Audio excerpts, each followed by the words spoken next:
사도행전 1장 3절 말씀 같이 읽습니다. 그가 고난 받으신 후에 또한 그들에게 확실한 많은 증거로 친히 살아계심을 나타내사 40일 동안 그들에게 보이사 하나님 나라의 일을 말씀하시니라. 아멘. 기도하겠습니다. 아버지 하나님 감사합니다. 주님 전에 나왔습니다.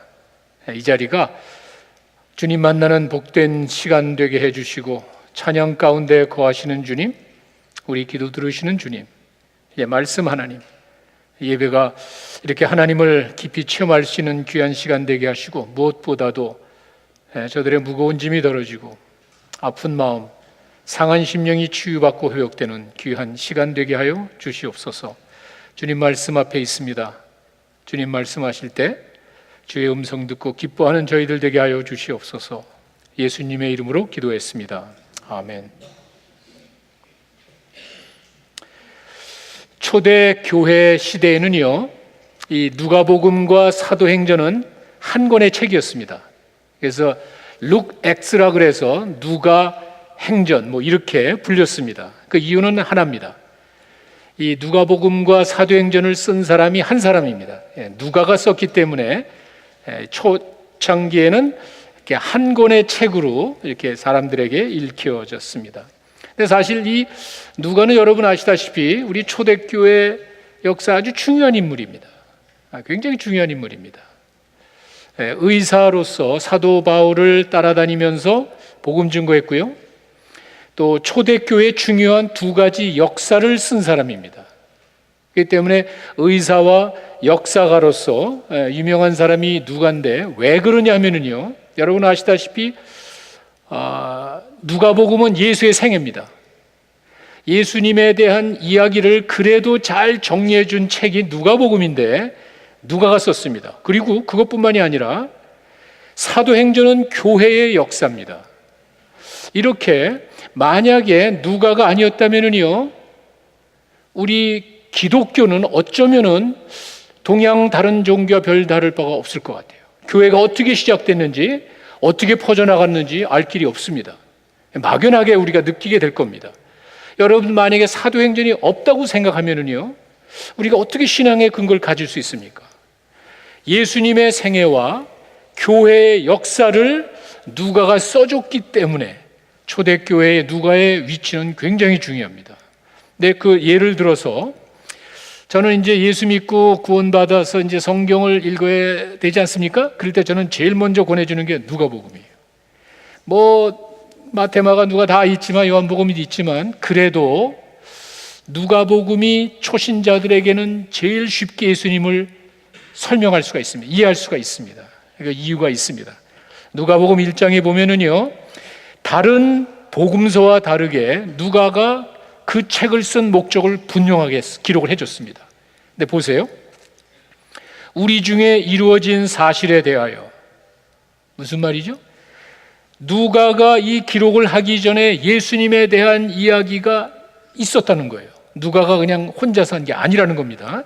두 번째, 처음부터 말씀의 목격자가 되고 일꾼된 자들의 전하여 준 그대로 내력을 저술하려고 붓을 든 사람이 많은지라. 예수님에 대한 이야기를 기록하려고 하는 사람이 많았습니다. 마태도 있었고요, 마가도 있었고요, 물론 요한은 나중에 썼지만 하여간 이와 같이 예수님에 대한 얘기가 상당히 영향력이 있다는 사실을 깨닫는 그런 구절입니다. 3절로 가시면요, 그런데 그 모든 일을 근원부터 자세히 살펴본 나도 데오빌로 각하에게 차례대로 써내보내는 것이 좋은 줄 알아서 이걸 씁니다. 그렇죠? 분명히 복음서의 목적이 있습니다. 한 사람을 두고 그 사람의 신앙을 염두에 두고 기록을 한 책이 누가복음이라는 게 그런 말입니다. 이는 각하로 그 배운 바의 확실함을 알게 하려 합니다. 뭔가 들었죠? 배웠죠? 그거에 대해서 확실하게 교육의 목적을 가지고 믿음을 확인해 주는 책이 누가복음입니다. 그래서 처음 믿는 사람들에게 누가복음을 권해주는 게 좋습니다. 그런데 아마 이 성경 읽는 분들은요, 도대체 데오빌로가 누군가 궁금해하시는 분들이 있을 거예요. 성경에는 그 사람이 누구라는 말이 없습니다. 그런데 교회 전승에 의하면은요, 교회 그 역사책을 이렇게 훑어보니까 그 데오빌로에 관한 이야기가 이렇게 나와 있습니다.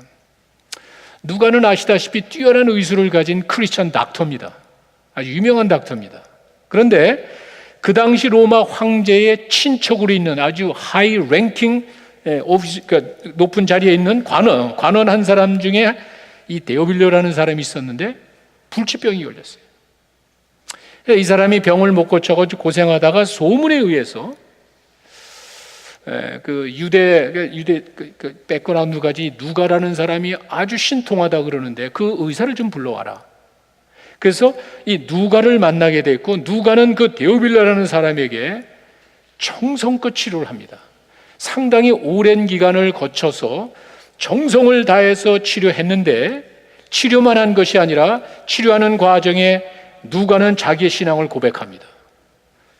선생님, 내가 병을 고치는 게 아닙니다. 나는 하나님의 쓰임받을 뿐입니다.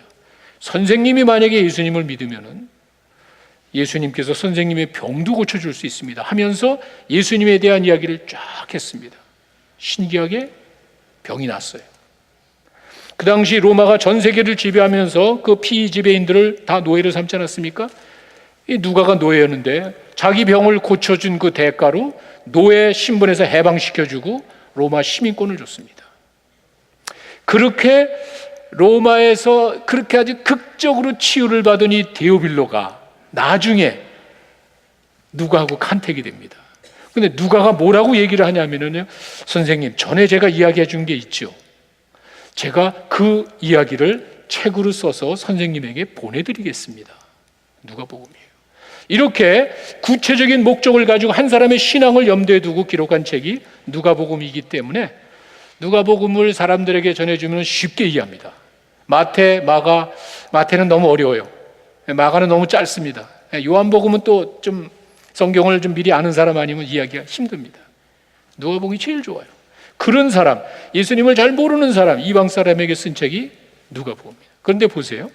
사도행전 1장을 가면은요, 이런 말이 있습니다. 사도행전 1장 1절에 데오빌로요, 또 이렇게 시작합니다.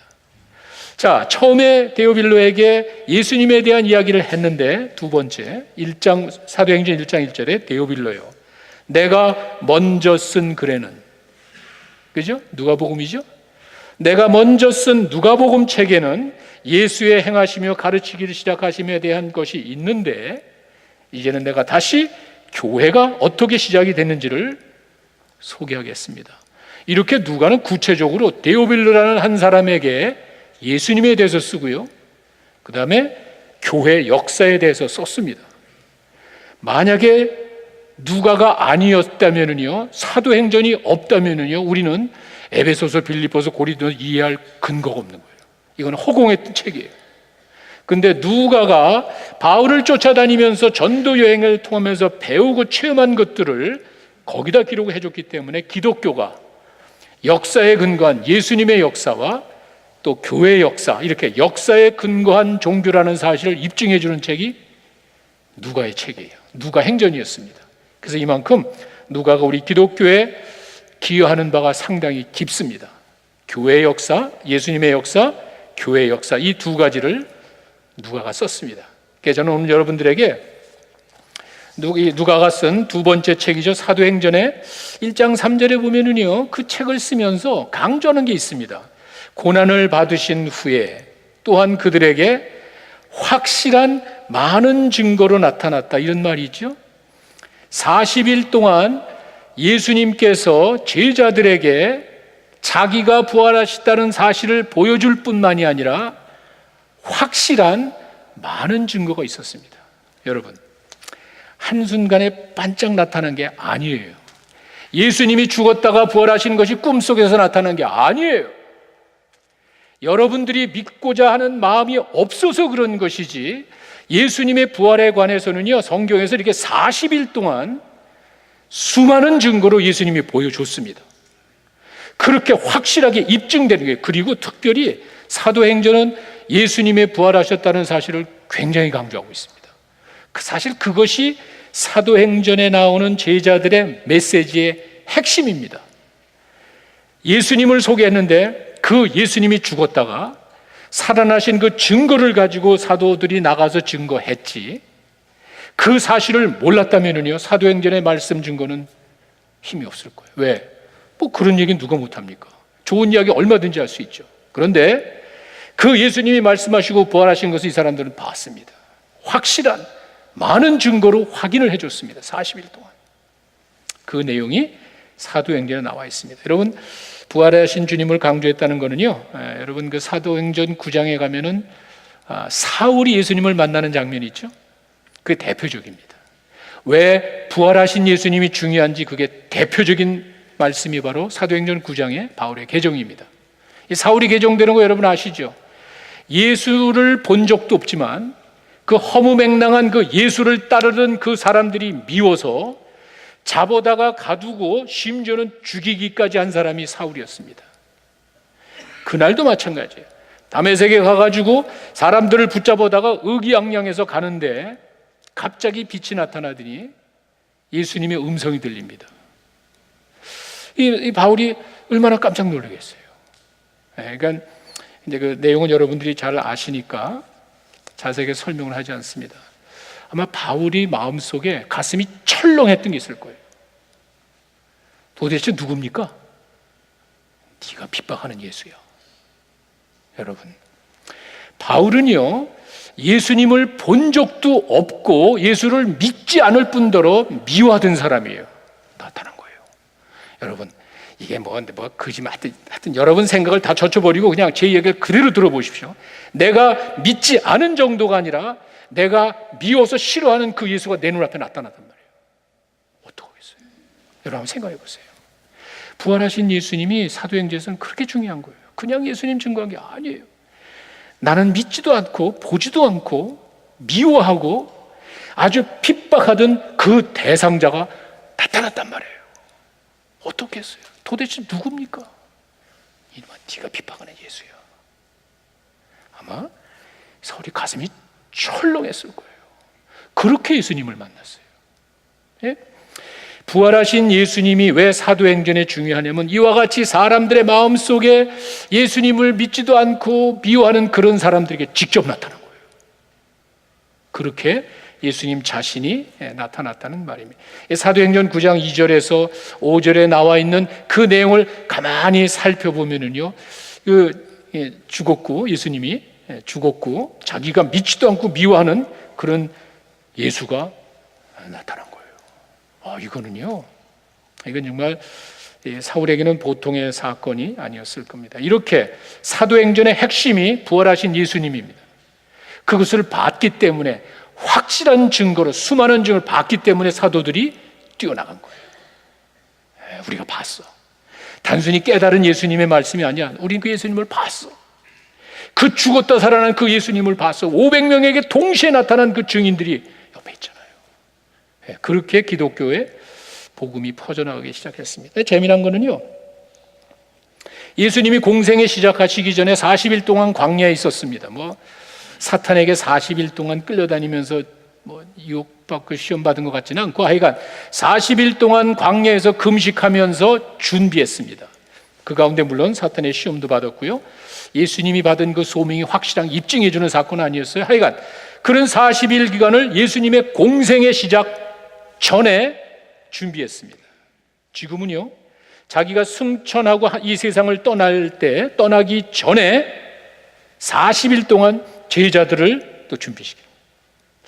이렇게 뭔가 40일이라는 그 단어가 주는 의미가 큰 사역을 앞두고 준비하고 이제는 제자들을 놔두고 떠나기 전에 그 제자들에게 부활하신 자신의 모습을 통해서 뭔가를 준비시키는 그러한 모습이 아니에요. 제가 40일 숫자 이렇게 중요한 적은 아닌데 제가 한번 궁금해서 여기저기 찾아보니까 예사롭진 않습니다. 보세요. 노아가 방주를 만든 다음에 홍수가 내렸는데 40일 동안 엄청 쏟아진 거예요. 40일 동안 하늘에 구멍이, 바다에 구멍이 뚫어지듯이 그냥 40일 동안 엄청, 그러니 홍수가 나지 않겠어요? 하여간 그렇게 40일 동안 비가 내렸고요, 이스라엘 백성들이 애굽에서 해방되어 가지고 가나안에 가기 직전에 40년 동안 방황하면서 훈련받습니다. 그리고는 이제 가나안 땅으로 들어가죠. 모세가 하나님의 음성을 듣고 하나님의 계시를 받고 율법을 받는 것도 산속에서 40일이었습니다. 40일간 밑에 백성들은 엉뚱한 짓 하고 있었지만 하여간 하나님과 만나서 하나님의 율법을 받는 것도 40일이었습니다.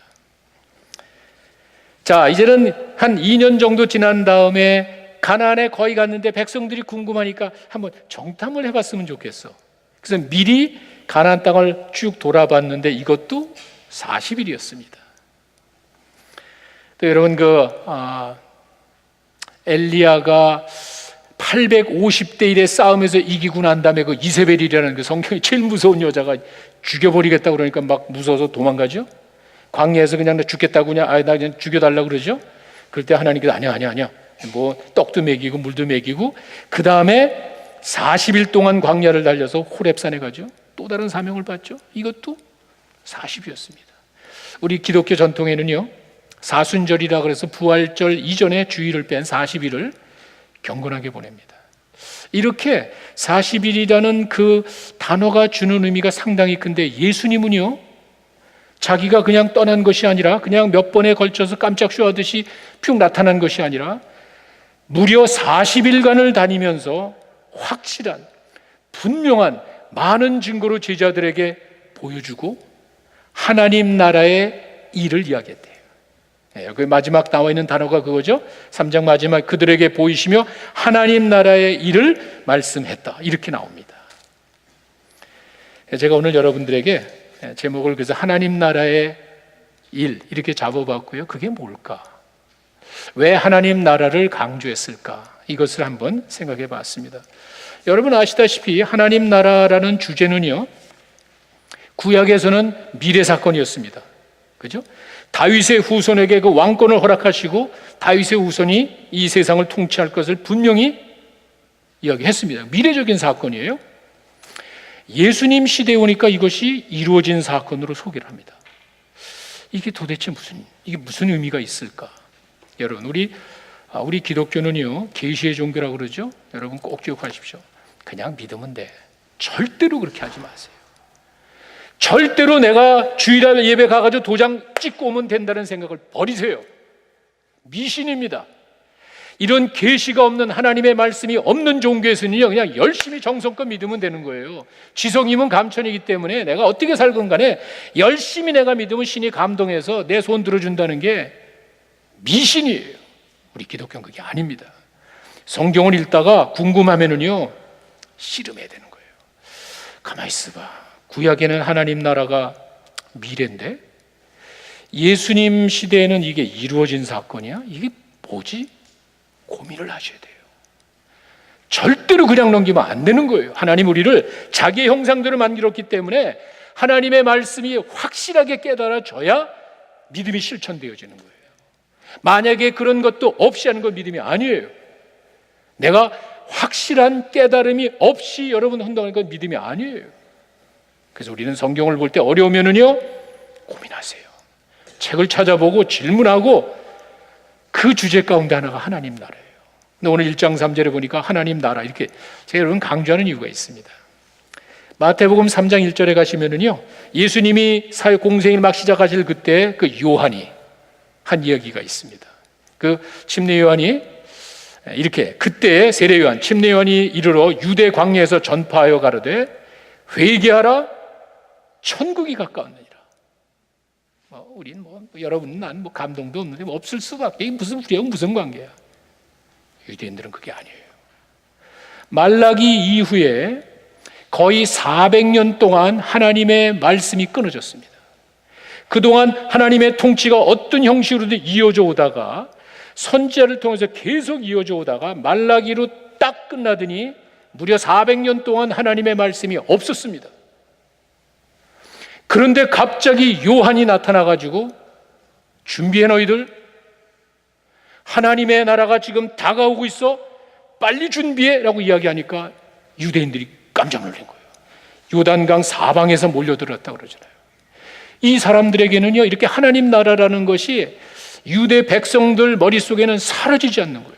언젠가 하나님이 아브라함을 선택해서 시작하신 그 뜻이 다윗의 후손으로 해서 이루어진다고 했기 때문에 그들을 믿는 거예요.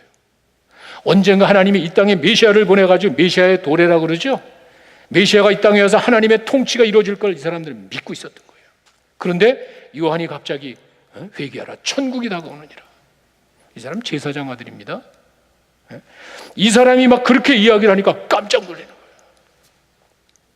중요한 거는요, 뭐 예수님 사역을 준비하는 그 역할이니까 요한이 그렇게 이야기한 것만이 아니라 예수님도 그런 이야기를 했어요.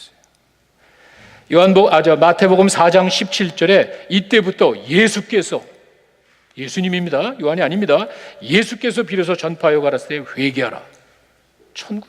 예수님도 그랬어요. 요한이 예수님의 사역을 준비하기 위해서 한 것만이 아니라 예수님 자신도 이야기했어요. 이거 어떻게 된 거예요? 하나님 나라가 뭡니까? 좀 심각하게 이 고민을 하는 사람들은요, 머릿속에 사라지지 않습니다. 자, 2000년 전에 요한이 이야기하고 예수님 자신이 이야기했습니다. 회개하라, 천국이 다가오고 있다. 유대인들이 그렇게 애타게 기다리던 하나님의 나라가 다 왔다는 건데 2000년 전에는 어디 있습니까? 그 나라가 지금 어떻게 된 겁니까? 이게 뭐 예수님 어떨 땐 천국이 여기저기 쫓아다니면서 가는 게 아니라 네 마음속에 있는 거예요. 그래? 또 요한계시록에 가니까 무슨 뭐 새하늘과 새 땅이 뭐 이게 또 뭐야? 이 사람들이 이게 혼동이 빠집니다. 확실하게 하나님 나라가 뭔지를 여러분의 머릿속에 성경에서 이야기 이 중요한 주제가 뭔지를 깨달아지지 않으면은요, 믿음이 생기는 게 아니에요. 그건 가짜예요. 여러분들이 그래서 이런 걸 통해서 다시 한번 하나님이 이런, 하나님의 나라는 이런 것이구나, 이걸 여러분들이 좀 이해했으면 좋겠습니다. 자, 여기서 말하는 유대인들의 그 천국, 하나님의 나라라는 그 개념을 여러분들에게 이제 설명을 해드리겠습니다. 먼저는요, 천국이 한문이니까 하늘 천자잖아요. 그러니까 하나님의 나라라는 뜻은 영어로 Kingdom of God인데, 킹덤이라는 그 단어가 원어에 보니까, 헬라어로 보니까 바실레이아라 그래서 이게 영역이 아니고 통치예요. 천국 그러면은 여러분 생각에 영역이죠. 어디 문 열고 들어가는 걸 여러분 생각하죠. 대개 나라 그러면은요, 뭐 비자 받고 들어간다든지 뭐 문 두들기고 들어가는 걸로 생각하는 영역으로, 이렇게 지역으로 생각하는데 그게 아니에요. 땅에 영역을 두고 이야기하는 것이 아니라 통치로 봅니다. 통치. 영역이 없어요. 제한된 영역이 없습니다. 여기서 말하는 하나님의 나라라는 말은 하나님의 통치를 말하는데, 하나님의 통치가 이루어지는 그 어디든지 그것이 바로 하나님의 나라, 이렇게 본 거예요. 그러니까 회개하라, 천국이 다가왔느니라, 회개하라, 하나님의 통치가 다가오고 있다, 그 말이에요. 그러니까 유대인들이 깜짝 놀라는 거예요. 그런데 이 말도 우리가 좀 더 구체적으로 해석을 하면은 그게 무슨 말인가? 아까 제가 말씀드렸죠. 그 하나님의 통치가 예수님 때 됐으면, 예수님이 하늘로 승천하셨으면 끝나나요? 그게 아니죠. 그렇게 간단한 문제가 아닙니다.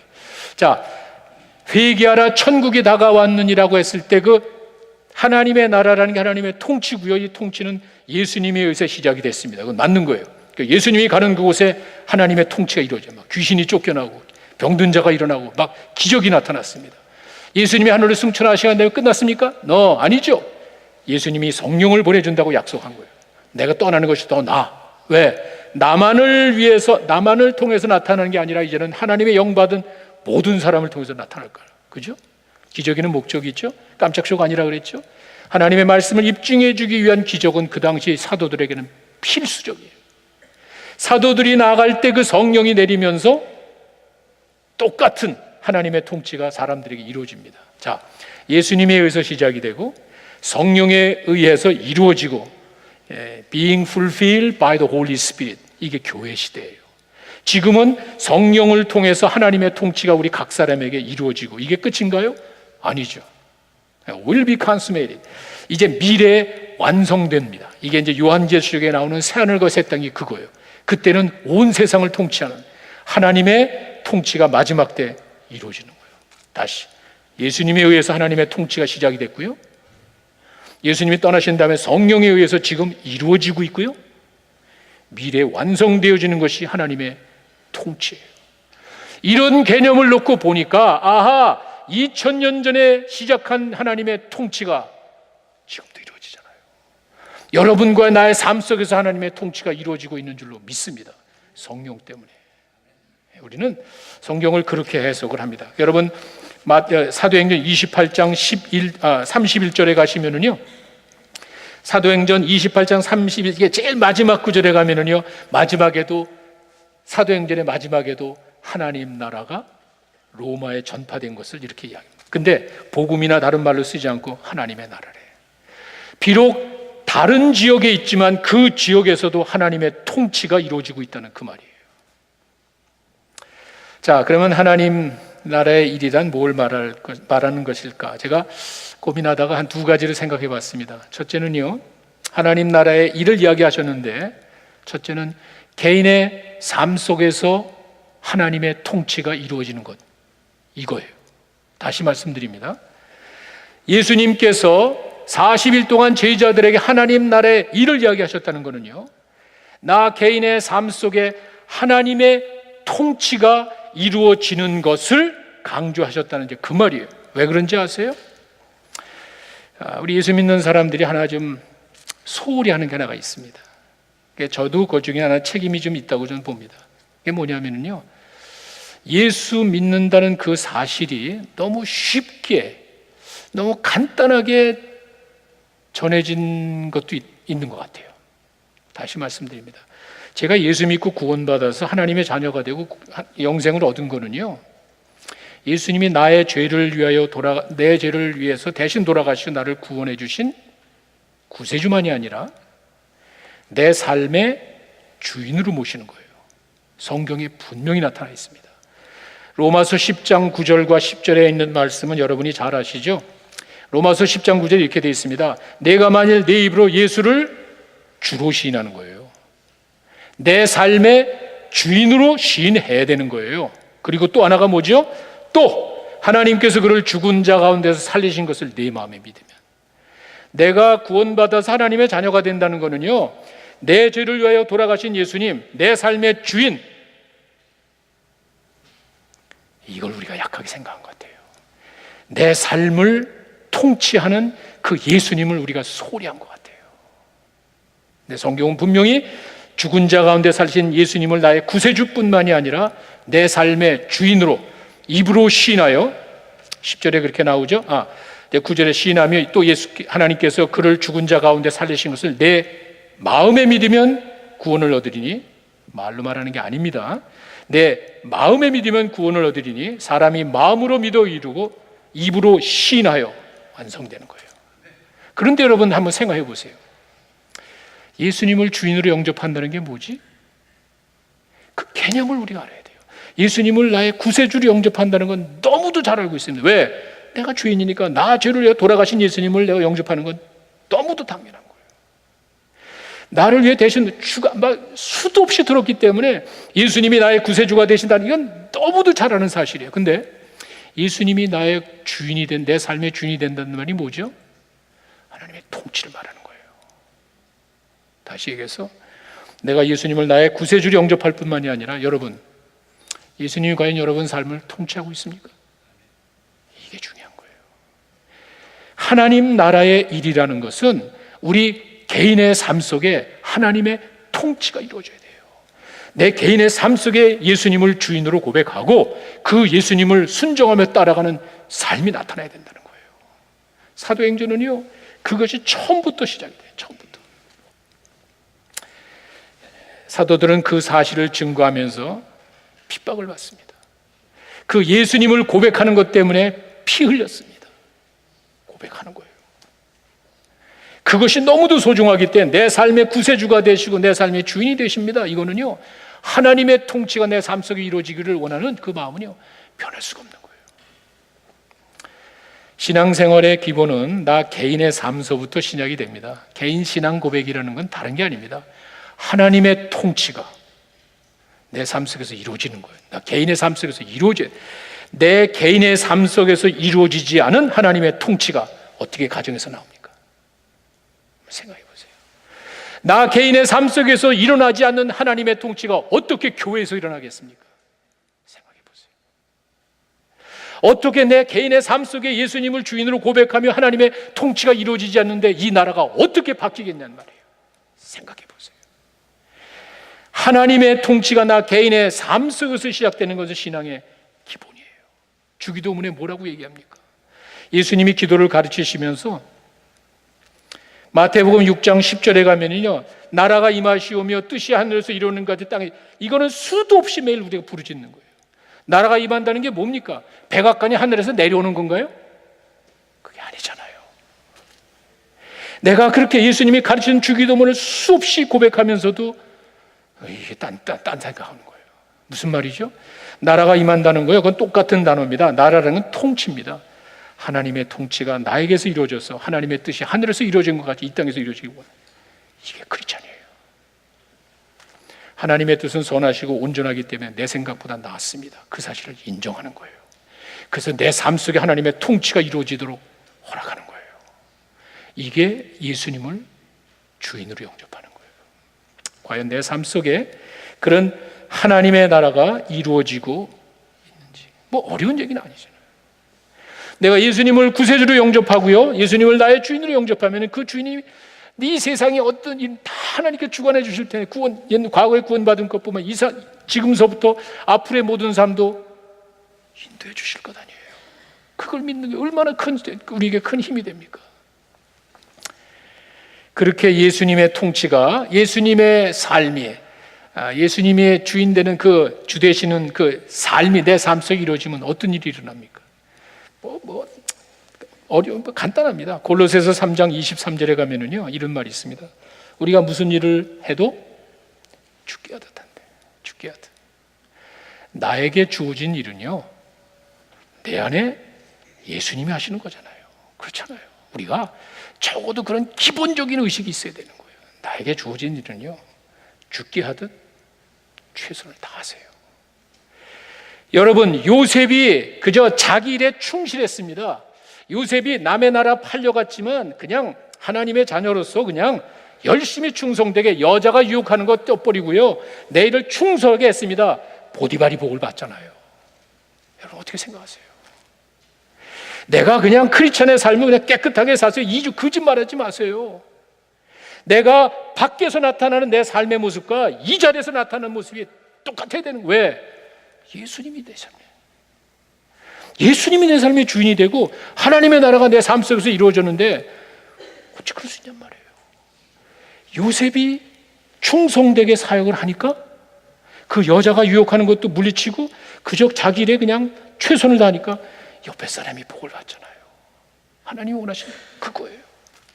내가 뭘 노력해서가 아니라 나의 그 자그마한 삶 속에 주님이 영광 받으시고 주변 사람이 복 받는다는 사실이 그거예요. 하나님의 나라를 내 삶 속에서 이루는 거예요. 하나님의 통치가 내 삶 속에서 이루어지게 하는 거예요. 모든 일을 죽게 하듯 하라.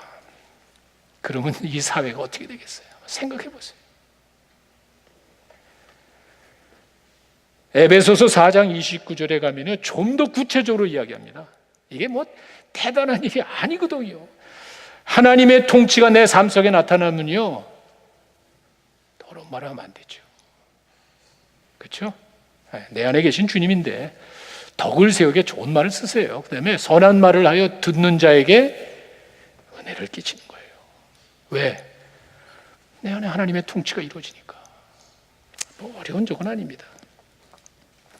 심리학자들이 이런 이야기를 합니다. 인생을 살아갈 때 사람들이 힘들어하는데 그 말을 이렇게 이야기합니다. 삶이 힘든 것이 아니라 나 자신이 힘든 겁니다. 어려움에서 나를 구출해내는 것도 곤경에 빠뜨린 것도 모두 나 자신입니다. 어려움에서 구출해내는 것도 곤경에 빠뜨린 것도 모두 나 자신입니다. 그러므로 나를 가로막고 있는 나 자신을 넘어서야 진정한 행복을 맛볼 수 있는 겁니다. 바로 그거 같아요. 내 삶 속에 하나님의 통치가 이루어지지 않는데 뭘 기대합니까? 내가 크리스찬이라고 이야기하면서 내 삶 속에 나 자신부터 바뀌지 않았는데 뭘 기대합니까? 내가 그런 이중적인 생각을 가지고 살아가는데 하나님이 여러분을 어떻게 축복해 주시냔 말이에요. 내 삶 속에 하나님의 통치가, 하나님의 나라가 이루어지지 않는데 어떻게 하나님이 그걸 축복해 주시냔 말이에요. 간단한 문제예요. 내가 내 자신을 이길 힘은 없습니다. 여러분이 뭐 노력한다 그래서 여러분이 얻을 수 있는 최선의 것 어림도 없습니다. 하나님의 기준에 도달하지 못하는 거예요. 하나님의 통치를 허락하는 거예요. 성령께서 내 삶 속에 들어오셔서 예수님을 영접할 때, 성령이 우리들의 삶 속에 주관하실 때 그 성령님께 자리를 내드리는 거예요. 하나님의 통치를 허락하는 거예요. 그럴 때 하나님께서 여러분들의 삶을 인도해 주실 줄로 믿습니다. 하나님 나라의 일이 다른 게 아니에요. 나 개인의 삶 속에 하나님의 통치가 이루어지면 되는 거예요. 두 번째는요, 하나님 나라의 일이라는 것은 공동체 가운데서 하나님의 사역이 이루어지는 거예요. 다시 하나님의 통치가 이루어진 사람들의 공동체 안에서 하나님의 사역을 이루는 것, 이게 하나님의 일이에요. 자, 먼저는 나 개인의 삶 속에 하나님의 통치가 이루어져야 됩니다. 그 하나님의 통치가 이루어진 사람들이 모여서 하나님의 사역을 하는 거예요. 이 순서가 중요하다는 말이죠. 근데 이 면에서는 저희가 보통 한 두 가지 교회 안에서 이루어지는 성례를 두고 이야기를 합니다. 교회 이름으로 하는 겁니다. 나 개인이 하는 것이 아니라 개인의 삶 속에 예수님의 통치가 이루어지면은요, 그 다음에 그 사람들이 모여서 뭐를 하냐면요, 첫째가 침례, 세례예요. 침례는요, 하나님의 사람들을 하나님의 백성으로 삼아주는 거예요. 그 표시예요. 뭐 여러분 절기 때 그냥 뭐 우리가 뭐 교회에서 할 게 없어서 침례하는 게 아니에요. 예수님이 직접 명하셨어요. 예수님께서 마태복음 28장 19절에 지상명령이라 그러죠. 나가서 복음 전하라, 모든 백성으로 제자 삼으라. 그 다음에 침례 주라는 거예요. 사람들을 하나님의 백성으로 삼는 거예요.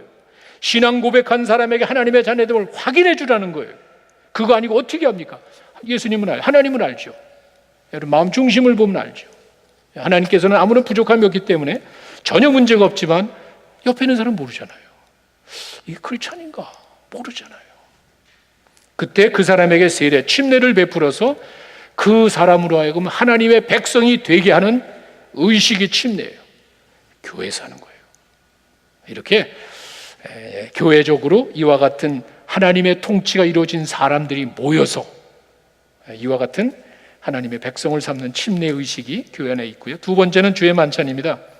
하나님의 백성들로서 다 똑같은 뭐 지위, 뭐 칼라, 배경 관계없죠. 하나가 된 하나님의 백성들의 교제와 죄 용서함을 확인해 주는 거예요. 예수님이 떠나시길 부탁을 했습니다. 고린도전서 11장 23절에서 26절에 가시면은요, 아주 정확하게 떡과 잔에 대한 설명을 정확하게 해줬습니다. 거기는 뭐 내용은 간단해요. Do this in remembrance of me. 이것을 행하여 나를 기념하라. 그냥 간단합니다. 일부 교회에서는 이제 성체의 개념이 있습니다. 이제 그렇게 사제가 이렇게 주면은요, 성직자가 떡을 떼주고 잔을 주면은요, 이게 쫙 내 몸에 들어오면 성체, 거룩하게 내 몸이 바뀐다는 거예요. 그건 아닌 것 같아요. 뭐 그렇게까지 우리가 뭐 강조할 필요는 없는데, 그냥 예수님이 이야기했으니까 이걸 행하면서 나를 기억하라 이거예요. 그게 성만찬, 주의 만찬의 뜻이에요. 뭐 신령한 다른 거 생각하면 안 돼요. 근데 중요한 건 뭐냐면요, 그 하나님의 백성이 함께 교제를 나누면서, 우리 뭐 똑같이 구원받았잖아요. 교제 나누면서 그 가운데서 주의 만찬을 행하면서 예수님의 십자가의 그 사역을, 고난을 통해서 우리에게 주어진 죄 용서함을 기억하는 거예요. 이게 하나님의 백성들이 모여서 함께 교제하며 해야 되는 두 번째 사역이에요. 공동체로서 해야 될 하나님의 사역. 세 번째가 바로 복음 증거의 사명입니다. 근데 이 복음 증거 사명도요, 내가 옆 사람에게 복음 증거하는 거, 복음 증거고 선교입니다. 우리가 이해할 수 있죠. 그런데 예수님께서는 세상 모든 민족으로 모든 사람이 다 구원받고 모든 민족을 다 구원하라는 지상 명령을 주셨는데, 이거는 혼자 하는 게 아니잖아요. 선교를 다녀오신 분들이 알아요. 여러분이 뭐 돈이 많다고 되는 게 아니에요. 지식이 많고 경험이 많다고 되는 게 아니에요. 럭비공이라, 럭비공. 이 공이 어디를 튈지 모르잖아요. 이 선교 현장에서 영적인 싸움이라는 거는 정말 무섭습니다. 내가 지혜를 있다고 해서 내가 경험이 있다고 되는 게 아니에요. 돈 가지고 되는 게 아니에요. 한순간에 다 없어질 수 있는 거예요. 수많은 사람들이 같이 합쳐서 기도합니다. 신비롭게 보이지 않는 실체가 있잖아요. 그 움직여야 되는 거예요. 이렇게 기도하는 사람이 있고요, 실제로 나가는 사람이 있고요, 뒤에서 서포트하는 사람이 있고요. 이 세상 모든 민족을 구원받게 하는 게 어떻게 개인이 할 수 있습니까? 그게 아니잖아요. 교회가 하는 거예요. 교회적인 사명인데, 재미난 게 사도행전 1장 8절에 여러분은 아시다시피 예수님이 가시면서 이제 성령이 너에게 하시는데, 저는 그 단어가, 이 누가가 정말 참 기가 막힌 사람이에요. 보세요. 성령이 너에게 임하시면 너희가 권능을 받고, 첫째 예루살렘, 유다와 사마리아 땅끝까지 이르러 내 증인이 되라 이야기했죠. 근데 이 사도행전을 쓴 누가가 어떻게 진행되는지 한번 보세요. 8장으로 가면은요, 8장 1절에 가면은요, 사울이, 그러니까 스데반 죽고 난 걸 말합니다. 사울이 스데반이 죽음을 마땅히 여기더라. 그날에 예루살렘입니다. 예루살렘에 있는 교회 큰 핍박이 와서 사도 외에는 다 어디로? 유대와 사마리아와 땅끝으로 나갔대. 1장 8절에 성령이 임하면은 내 증인이 되는데, 예루살렘, 유다, 사마리아, 땅끝이라 그러는데 8장으로 가니까 정말 예루살렘, 유다, 사마리아, 땅끝으로 흩어졌대. 그 진짜인지 아닌지 확인해야 될 거거든요. 제가 성경을 보니까, 제가 여기다 뭐 성경을 다 기록하지는 않았습니다. 여러분이 다 아실 테니까. 이 8장에 가시면은요, 8장 26절 이하쯤 됩니다. 8장에 가면은요, 에디오피아의 네시, 그 재무장관쯤 되는 그 네시가 예루살렘에 왔다가 가면서, 이게 뭐 이사야인데 뭐 도대체 뭔 말인지 모르겠어. 성령께서 이 빌립 집사에게 너 빨리 광야로 내려가라. 이게 사람이 하는 게 아니잖아요. 뭐 어디서 누가 하는지 어떻게 하는? 근데 하여간 너 빨리 가. 그래가지고 이 빌립이 광야로 내려가가지고 딱 가보니까 뭐 어마어마한 행렬이 쫙, 에스코트가 쫙 가겠죠. 에디오피아 뭐 재무장관쯤 되는 사람이니 뭐 얼마나 대단하겠어요. 그 사람한테 가까이 가라 그래가지고 가까이 가서 당신 무슨 말인지 알아? 이건 무슨 일을 알게 뭐야? 빌립이 설명해 주는 거예요. 가다 보니까 호수가 물이 있으니까 그 에스코트를 얘들아 잠깐 멈춰라. 내려가더니 물에 내려가서 거기서 침례를 받고 물에서 올라왔어요. 보세요. 에디오피아는 아프리카를 대변합니다. 아프리카의 그냥 평민 한 사람도 중요한데, 아프리카의 에디오피아 장관이 구원받고 떠났습니다. 아프리카를 대변하는 거예요. 여기서 끝나는 게 아니에요. 그 다음에 9장으로 가니까 사울이라는 사람을 준비시키는 장면이 나오죠. 여러분, 사울의 계정이 9장에 나옵니다. 하나님께서는요, 이 큰 예루살렘과 유다 땅끝까지 복음 증가하는 사명을 위해서 사울이라는 이 청년을 다메섹 도상에서 확 그리고 10장으로 가면은요, 로마의 백부장이라는 군대 장관이 베드로에 의해서 개종이 됩니다.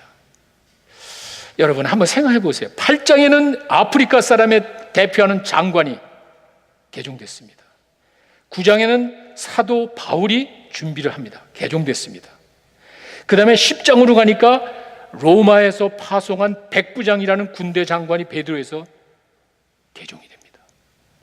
그 당시 모든 길은 로마로 들어갔기 때문에 만약에 로마로 복음이 들어가면은 전 세계로 복음이 증거될 수 있는 파서빌리티가 많은 거예요.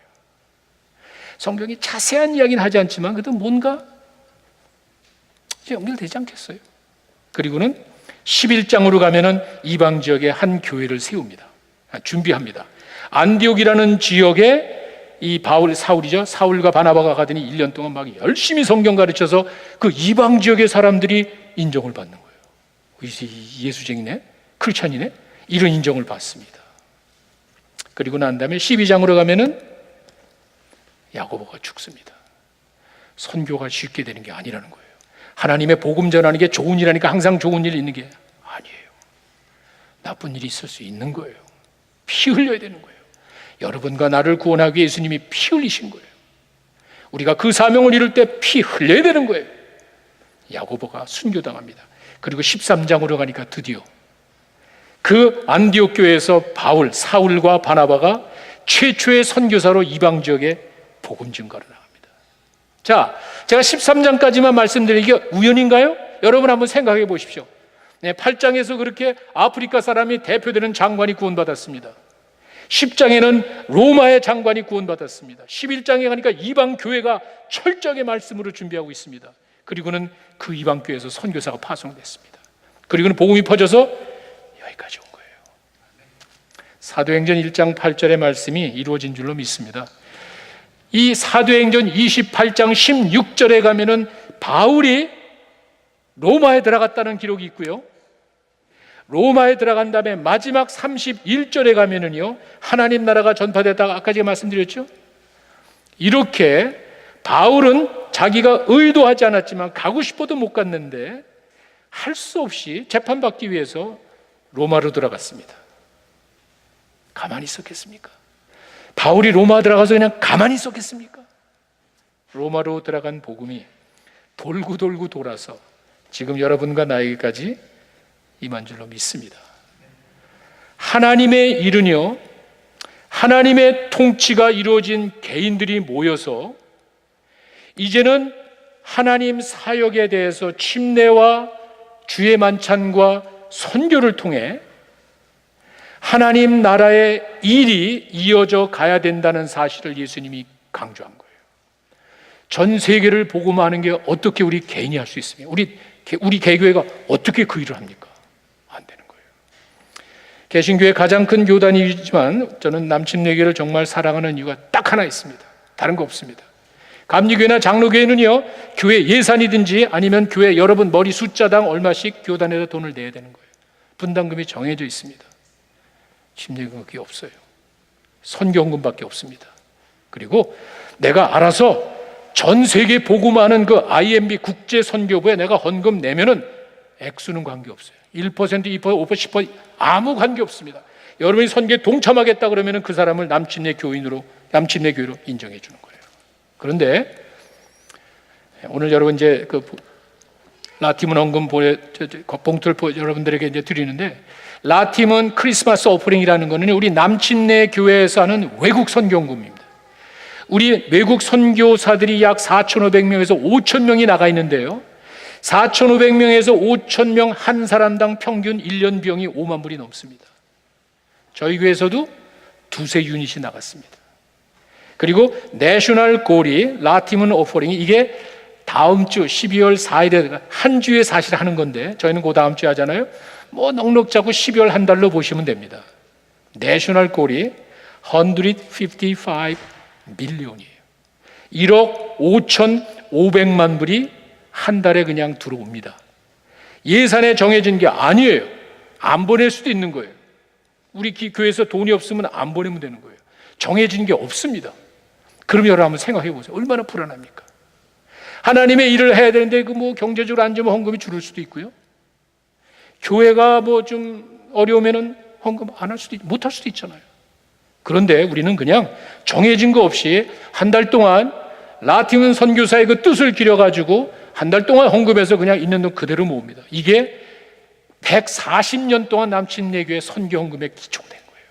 한 번도 빠진 적이 없습니다. 저희 교회도 만불에 그 책정을 했는데 매년 거의 지난 2, 3년 동안 거의 매년 만불이 좀 넘는 헌금을 저희가 하게 됐습니다. 여러분들이 세계 복음화라는 이 큰 뜻을 위해서 하나가 되었을 때, 나 개인의 삶 속에 하나님의 통치가 이루어지고 그 하나님의 통치가 이루어진 사람들이 모아서 하나님의 사역을 해나갈 때 이와 같은 하나님의 놀라운 역사가 지금도 여러분과 우리 교회를 통해서 이루어질 줄로 믿습니다.